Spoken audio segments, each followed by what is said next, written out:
Hello दोस्तों, स्वागत है आप सबका आपके अपने यूट्यूब चैनल क्रेजी एमजी में। आज हम लोग मार्च 2021 की जितनी भी इम्पोर्टेंट नियुक्तियां हैं उनको कवर कर लेते हैं। तो चैनल को सब्सक्राइब जरूर कर लीजिए वीडियो शुरू करने से पहले। तो यहाँ पर देख लेते हैं पहली जो महत्वपूर्ण नियुक्ति है मार्च 2021 में सीआरपीएफ के नए महानिदेशक बनाए गए हैं कुलदीप सिंह। किसको बनाया गया है? कुलदीप सिंह। तो ये नाम आपको ध्यान रखना है, कुलदीप सिंह।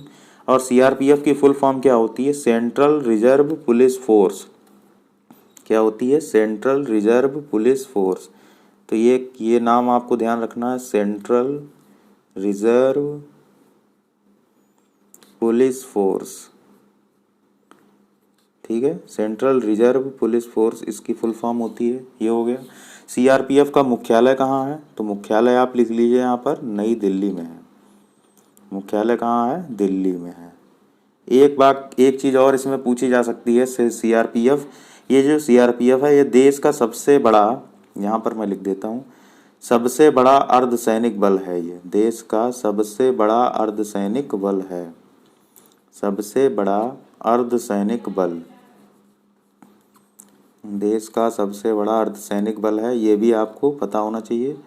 और सीआरपीएफ की स्थापना कब हुई थी? तो सीआरपीएफ की स्थापना 1939 में हुई थी, ये भी आप नोट डाउन कर सकते हैं। और एक चीज़ पूछी जा सकती है कि सीआरपीएफ का आदर्श वाक्य क्या है? तो सेवा और ईमानदारी।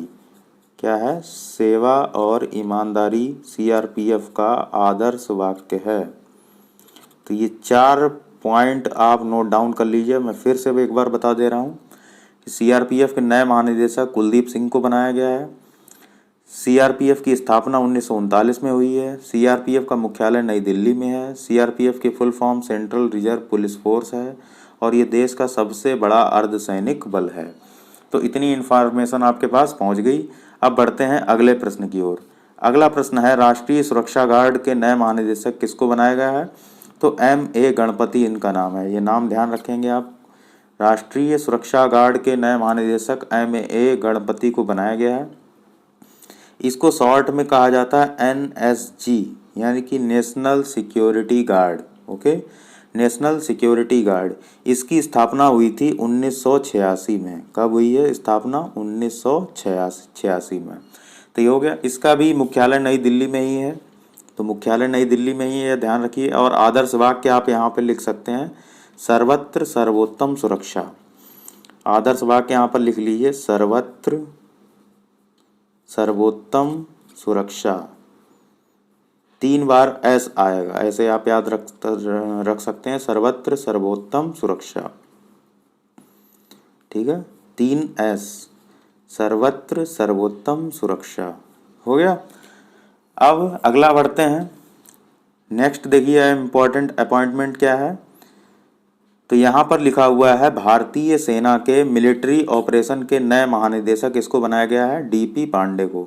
तो ये नाम ध्यान रखिएगा आप, डीपी पांडे। इसके अलावा यहाँ पर लिखा हुआ है डीजीएमओ। तो डीजीएमओ क्या होता है? यहाँ पर लिखिए, director general of military operation. क्या होता है? Director general of military operation. Military operation ये कश्मीर में ही जो रणनीतिक कश्मीर आधारित जो 15 टीमें हैं उनके नए डीजीएमओ बनाए गए हैं, डीपी पांडे। मिलिट्री ऑपरेशन के महानिदेशक बनाए गए हैं। ओके, बढ़ते हैं अगले क्वेश्चन की ओर। अगला प्रश्न है, प्रादेशिक सेना में कप्तान के पद पर किसको पदोन्नत किया गया है? तो प्रादेशिक सेना में कप्तान के पद पर पदोन्नत हुए हैं केंद्रीय मंत्री अनुराग ठाकुर। ये भी इम्पोर्टेंट क्वेश्चन है आपके एग्जाम के लिए। तो प्रादेशिक सेना में कप्तान के पद पर केंद्रीय मंत्री अनुराग ठाकुर को नियुक्त किया गया है। एक पॉइंट इसमें आप ध्यान रखेंगे, ये पहले ऐसे मंत्री और सांसद हैं जिन्हें इस तरह के पद पर पदोन्नति दी गई है। पहले सांसद या मंत्री भी कह सकते हैं, पहले सांसद या मंत्री हैं अनुराग ठाकुर। इनको प्रादेशिक सेना में कप्तान के पद पर पदोन्नत किया गया है। ये हिमाचल प्रदेश के सांसद हैं। ठीक है, हिमाचल प्रदेश राज्य के सांसद हैं। हिमाचल प्रदेश राज्य के सांसद हैं। ठीक है, और पूछा जाए कौन सी जो प्रादेशिक सेना है उसका नाम अगर पूछ लिया जाए तो 124 इन्फेंट्री बटालियन उसका नाम है, आप लिख लेना। 124 इन्फेंट्री बटालियन, इसको सिख रेजिमेंट कहते हैं, उसी का इनको कप्तान के पद पर पदोन्नत किया गया है। ठीक, अब बढ़ते हैं अगले अपॉइंटमेंट की तरफ, अमेरिकी सर्जन जनरल। तो अमेरिकी सर्जन जनरल के पद पर विवेक मूर्ति को नियुक्त किया गया है, जो कि भारतीय मूल के हैं। ठीक है, ये भारतीय मूल के हैं, अमेरिकी भारतीय मूल के हैं। और ये अमेरिका के जो राष्ट्रपति हैं जो बिडेन, उनकी एक कोविड-19 की टीम है, उन्हीं का जो है उनका अमेरिकी सर्जन जनरल बना दिया गया है विवेक मूर्ति को।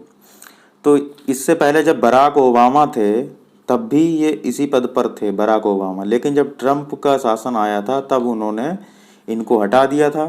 तो बराक ओबामा के शासन में अमेरिकी सर्जन जनरल के पद पर थे विवेक मूर्ति, और अब जब जो बिडेन सत्ता में आए हैं तब भी ये अमेरिकी सर्जन जनरल के पद पर हैं। ट्रंप ने इनको इस पद से हटा दिया था। ठीक, तो ये हो गया आपके यहाँ पर। अगला देखते हैं, अगला है सीबीडीटी का अध्यक्ष। तो सीबीडीटी का अध्यक्ष बनाया गया है पीसी मोदी को। ये भी आपको ध्यान रखना है। सीबीडीटी क्या होता है? Central board for direct taxes, central board of direct taxes, central board of direct taxes,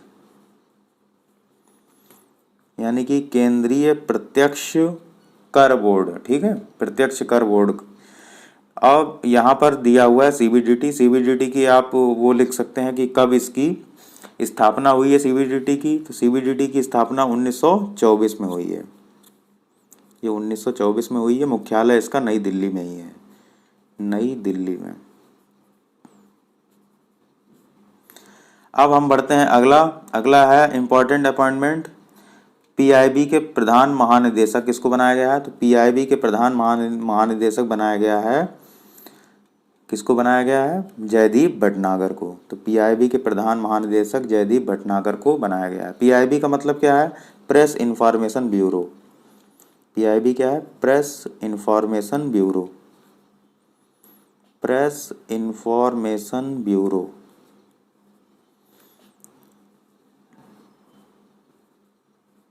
ठीक, press information bureau Jaideep Bhatnagar को बनाया गया है। अगला है AIBA की चैंपियन और दिग्गज समिति का अध्यक्ष किसको बनाया गया है? तो ये इम्पोर्टेंट है आपके लिए। AIBA की चैंपियन और दिग्गज समिति का अध्यक्ष मैरी कॉम को बनाया गया है। मैरी कॉम के बारे में आप जानते होंगे, 6 बार की विश्व चैंपियन है ये। ठीक है, 6 बार की विश्व चैंपियन, वर्ल्ड चैंपियन। मणिपुर राज्य की हैं ये, मणिपुर राज्य की हैं। कहाँ की हैं? मणिपुर राज्य की। AIBA क्या होता है? All India boxing association. ठीक है ना, या इंटरनेशनल बॉक्सिंग एसोसिएशन भी कह सकते हैं इसको। क्या है? International boxing association, international boxing association, international boxing association. अगला है, आपको ध्यान रखना है, फेडरल रिजर्व बैंक की प्रथम बीपी और COO किसको बनाया गया है? तो ये नौरीन हसन। ये इम्पोर्टेंट है। तो फेडरल रिजर्व ये न्यूयॉर्क में एक बैंक है, न्यूयॉर्क यानी कि अमेरिका में एक बैंक है, और इसका बीपी यानी कि वाइस प्रेसिडेंट, वीपी का मतलब वाइस प्रेसिडेंट, COO का मतलब होता है चीफ ऑपरेशनल ऑफिसर, यानी कि मुख्य परिचालन अधिकारी। ये भारतीय मूल की हैं, अमेरिकी, नौरीन हसन। इनको बनाया गया है फेडरल रिजर्व बैंक की प्रथम बीपी और COO। ओके, अगला देखते हैं, अपराका का अध्यक्ष किसको बनाया गया है? GR चिंताला को। तो अपराका का अध्यक्ष बनाया गया है GR चिंताला को। अब ये अपराका होता क्या है इसमें देख लीजिए। तो इसकी फुल फॉर्म है Asia Pacific rural and agriculture credit association. क्या है? Asia Pacific rural and agricultural फिर सी से क्रेडिट, फिर एसोसिएशन। ठीक, इसकी स्थापना हुई थी 1977 में, 1977 में इसकी स्थापना हुई थी। कुल 21 देशों का एक संघ है, उसके अंतर्गत ये अपराका काम करता है। और ये इसका काम क्या होता है? कृषि और ग्रामीण नीतियों को निर्धारित करना। कहाँ? ग्रामीण क्षेत्रों में। ओके, जैसे भारत में नाबार्ड है, ऐसे अलग अलग देशों के संघों को मिला के अपराका बना दिया गया है। तो जी.आर. चिंताला के बारे में भी जानते होंगे आप। जी.आर. चिंताला कौन है? ये वर्तमान में नाबार्ड के अध्यक्ष हैं।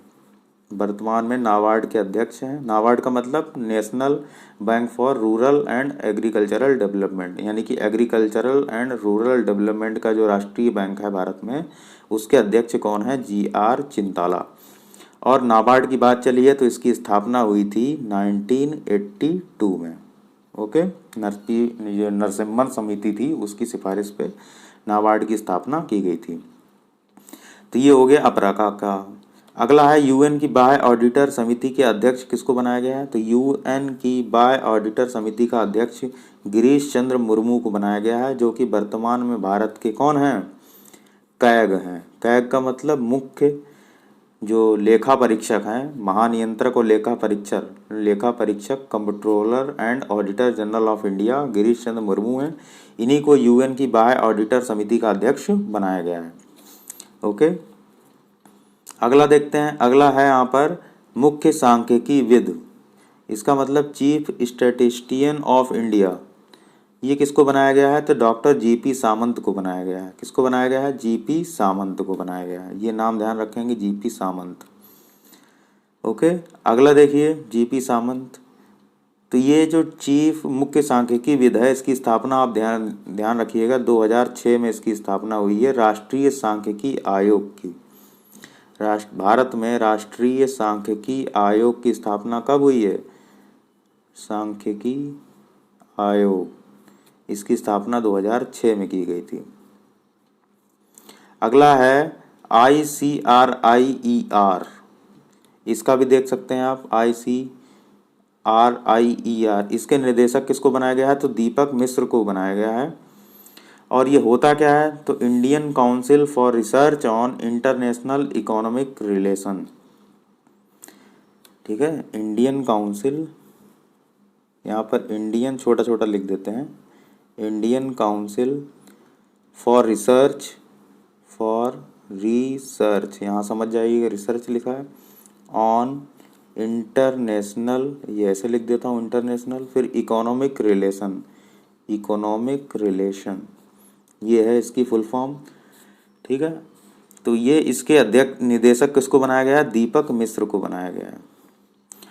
तो ये जो दीपक मिश्र हैं, ये विश्व बैंक के अर्थशास्त्री हैं। कौन है? वर्ल्ड बैंक के अर्थशास्त्री हैं।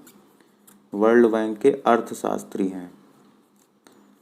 और वर्ल्ड बैंक की बात चली है तो यहाँ पर ध्यान रखेंगे, जो विश्व बैंक है इसके जो अध्यक्ष हैं वर्तमान में डेविड मालपास। कौन है? डेविड मालपास, यानी इनके पास माल ही माल है, यही है मालपास। तो इतना आपको ध्यान रखना है। अगला है अंतर्राष्ट्रीय सौर गठबंधन के महानिदेशक। तो अंतर्राष्ट्रीय सौर गठबंधन के महानिदेशक बनाया गया है अजय माथुर को। किसको बनाया गया है? अजय माथुर को। तो अंतर्राष्ट्रीय सौर गठबंधन यानी कि इंटरनेशनल सोलर अलायंस, ये होती है इसकी शॉर्ट फॉर्म। और इसकी स्थापना हुई थी 2015 में। कब हुई है? 2015 में इसकी स्थापना हुई है। इसका मुख्यालय कहाँ है? तो गुरुग्राम हरियाणा में इसका मुख्यालय है। स्थापना हुई कहाँ थी? तब गुरुग्राम मत लगा दीजिएगा। इसकी स्थापना पेरिस में की गई थी। पेरिस यानी कि फ्रांस की राजधानी में। ठीक है, तो ये है international solar alliance, Ajay Mathur. ये इंपॉर्टेंट है आपके एग्जाम पॉइंट ऑफ व्यू से। अगला देखिए, स्टॉप टीवी पार्टनरशिप बोर्ड का अध्यक्ष। तो भारत में स्टॉप टीवी पार्टनरशिप बोर्ड, ये इस भारत में नहीं, ये नीदरलैंड एम्स्टर्डम का पूरा दिया गया है। तो स्टॉप टीवी पार्टनरशिप बोर्ड का अध्यक्ष बनाया गया है डॉक्टर हर्षवर्धन को। ध्यान रखेंगे, ये जो डॉक्टर हर्षवर्धन है, ये वर्तमान में भारत के कौन है? स्वास्थ्य मंत्री हैं। भारत के स्वास्थ्य मंत्री हैं हर्षवर्धन। और इसके अलावा जो स्टॉप टीबी पार्टनरशिप बोर्ड है, भारत ने एक लक्ष्य निर्धारित किया है कि 2025 तक भारत से टीबी यानी कि जो तपेदिक की बीमारी होती है ट्यूबरकुलोसिस, इसको पूरी तरीके से ख़त्म करना है। जबकि अगर वैश्विक स्तर पर देखा जाए तो 2030 तक ये लक्ष्य निर्धारित किया गया है कि टीबी को ख़त्म करना है। तो ये 2015 जो है ये भारत का लक्ष्य है टीबी को ख़त्म करने का, और 2030 जो है ये विश्व का लक्ष्य है टीबी को ख़त्म करने का। तो ये प्रश्न आपसे पूछा जा सकता है कि जो भारत का लक्ष्य है टीबी को ख़त्म करने का, ट्यूबरकुलोसिस को पूरी तरीके से, वो कितना है निर्धारित किया गया है, तो 2025। अगला प्रश्न है नियो ग्रोथ के नए ब्रांड एम्बेसडर किसको बनाया गया है? तो नियो ग्रोथ के ब्रांड एम्बेसडर अजिंक्य रहाणे, जो कि भारत के टेस्ट टीम के कैप्टन भी रहे थे अभी एक मैच में, तो इनको बनाया गया है। तो नियो ग्रोथ है क्या? तो नियो ग्रोथ भारत में जो छोटे व्यवसायों के लिए लोन देने वाली कंपनी है। ठीक, तो यहाँ पे शॉर्ट में लिख लीजिए, छोटे व्यवसायों को लोन देने वाली कंपनी। छोटे व्यवसायों को लोन देने वाली कंपनी, लोन देने वाली company.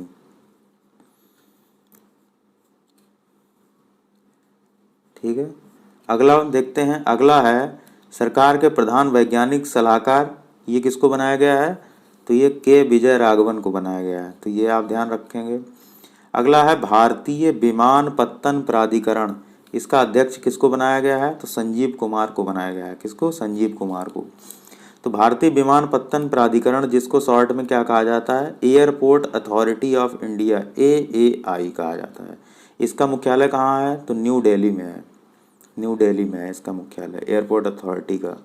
Airport authority of India, इसकी स्थापना हुई थी 1995 में। ठीक, अगला देखिए, अगला है UIDAI यानी कि भारतीय विशिष्ट पहचान प्राधिकरण, इसके नए CEO किसको बनाया गया है? सौरभ गर्ग को बनाया गया है। ये भी इम्पोर्टेंट है। तो कैसे आप याद रखेंगे इसमें? ये UIDAI, इसको पहले फुल फॉर्म लिख लीजिए, यूनिक, इंग्लिश में unique identification authority of India. Unique identification authority of India, authority of India, authority of India. इसकी स्थापना की गई थी 2009 में। कब की गई है? 2009 में। ओके, अगला है भारतीय खाद्य निगम के CMD किसको बनाया गया है? तो भारतीय खाद्य निगम के CMD बनाया गया है आतिश चंद्रा को। आतिश चंद्रा को। तो इसको कैसे आप क्या लिखते हैं भारतीय खाद्य निगम को? FCI यानी कि फूड कॉरपोरेशन ऑफ इंडिया, आतिश चंद्र। अगला महिंद्रा एंड महिंद्रा के प्रबंध निदेशक और CEO किसको बनाया गया है? तो ये हैं अनीस शाह। अनीस शाह को बनाया गया है महिंद्रा एंड महिंद्रा। ध्यान रखेंगे कि महिंद्रा एंड महिंद्रा जो कंपनी है, इसके अध्यक्ष अगर पूछा जाए तब आप अनीस शाह को नहीं लगाएंगे, तो वो आनंद महिंद्रा हैं। ठीक है, आनंद महिंद्रा हैं। लेकिन जो प्रबंध निदेशक अलग पद होता है, और CEO प्रबंध निदेशक एक चीज़ हो सकती है, लेकिन जो अध्यक्ष होता है वो गैर कार्यकारी होना चाहिए। ठीक है, ये सेबी की गाइडलाइन है, security and exchange board of India की कि जो अध्यक्ष है वो गैर कार्यकारी होना चाहिए, और जो इसका निदेशक है वो अलग होना चाहिए। तो अनीस शाह को बनाया गया है। अगला है स्कोप की नई अध्यक्ष किसको बनाया गया है? तो सोमा मंडल को बनाया गया है। किसको बनाया गया है? सोमा मंडल को। एक चीज़ ध्यान रखेंगे, ये जो स्कोप है वो तो ठीक है, स्कोप है। सोमा मंडल के बारे में एक इन्फॉर्मेशन मैंने आपको और बताई थी कि ये सेल की वर्तमान में अध्यक्ष भी हैं। सेल का मतलब स्टील अथॉरिटी ऑफ इंडिया, इनका स्टील अथॉरिटी ऑफ इंडिया, इनकी भी ये अध्यक्ष हैं। स्टील अथॉरिटी ऑफ इंडिया, इसकी भी CEO हैं ये। ठीक, सोमा मंडल। और इनको स्कोप का भी नई अध्यक्ष बनाया गया है। तो स्कोप क्या है? Standing conference of public sector enterprise. क्या है? Standing conference of public sector enterprise. Standing conference of public sector enterprise ये है। अगला है ओएनजीसी के सीएमडी किसको बनाया गया है? तो ओएनजीसी के सीएमडी किसको बनाया गया है? तो सुभाष कुमार को नया बनाया गया है, सुभाष कुमार को। ओएनजीसी का मतलब क्या होता है? Oil and natural gas corporation. क्या है? Oil and natural gas corporation. Oil and natural gas corporation ये इसका सीएमडी किसको बनाया गया है? सुभाष कुमार को। ओएनजीसी का मुख्यालय अब चेंज कर दिया गया है बसंत कुंज में। बसंत कुंज जो दिल्ली है उसमें इसका मुख्यालय है। बसंत कुंज दिल्ली में इसका मुख्यालय है। जो किताबों में पहले से देहरादून लिखा है उसको सही कर लीजिएगा। तो अब ओएनजीसी का मुख्यालय दिल्ली शिफ्ट हो गया है और देहरादून में नहीं है। तो ओएनजीसी के सीएमडी कौन है? सुभाष कुमार। तो आज के लिए ये हो गई महत्वपूर्ण नियुक्तियां 1 महीने की। अगर इतना पढ़ लेते हैं तो आपका काम आसानी से चल जाएगा। तो कैसा लगा आपको ये वीडियो कमेंट करके ज़रूर बताइएगा। मिलते हैं नेक्स्ट वीडियो में, तब तक के लिए जय हिंद जय भारत।